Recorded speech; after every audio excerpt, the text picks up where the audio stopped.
James is a mixed traffic engine. He can pull both freight cars and coaches. He's proud of his smart red paint, and so is his driver. Everyone says you brighten up their day, James. One morning, James whistled loudly at the other engines. "Look at me. I am the smartest, most useful engine on the line." "Rubbish," replied Thomas. "We're all useful. Sir Topham Hatt says so, and he's head of the whole railway." "You know what, James?" added Percy. "What?" replied James. "You're getting all puffed up." James huffed away. Later, he was still boasting. "I'm the pride of the line." "I saw you pulling freight cars," snorted Gordon. "You're only a goods engine." "I pull coaches, too."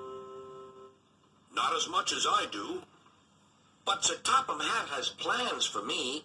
James was only making this up, but Gordon believed him. "What plans?" Wait and see." "Oh dear," he thought. "Now what'll I do?" Thomas was shunting shining new coaches. "Good morning, James." "Are those coaches for me?" asked James hopefully. "No, these are for Gordon's Express. I'll fetch your freight cars next." But James was going to play a trick on the other engines. "Actually, Thomas, I'm taking the coaches. Sir Topham Hatt asked me to tell you." "What about the cars?" asked Thomas. Give them to Gordon." "Come on, Thomas," said his driver. "Orders are orders." So when James's driver returned, James was coupled to the coaches and he puffed away.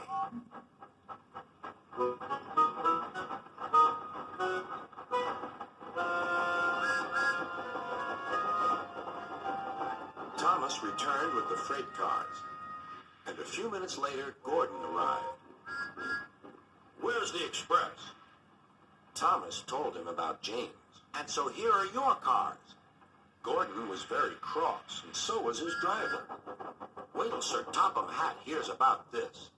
Meanwhile, James was enjoying himself enormously. "What a clever plan! What a clever plan!" he chuffed. Then he saw Sir Topham Hatt. "Some jokes are funny, but not this one, James. You have caused confusion." "Yes, sir," said James. "You will now stay in your shed until you are wanted." The other engines teased James. "I wonder who'll be pulling the express today," said Gordon. "I expect it'll be you," replied Henry. "James is stuck in the shed for being silly." James felt sad. Next morning he went back to work. "Hello," whistled Thomas. "Good to see you out and about again." "I'm sorry I tricked you," said James. "Are these my cars?" "Yes," replied Thomas kindly. "They are pleased to have you back." James set off to the harbor with his train of freight cars. He bustled about all day, pushing and pulling them into place.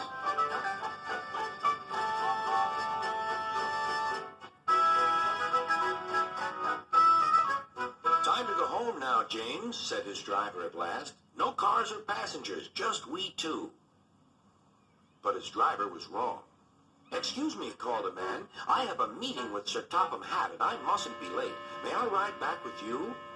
"Of course," replied James's driver. Then he whispered to James, "This gentleman is a railway inspector." James was most impressed. He steamed along the line as smoothly and quickly as he could.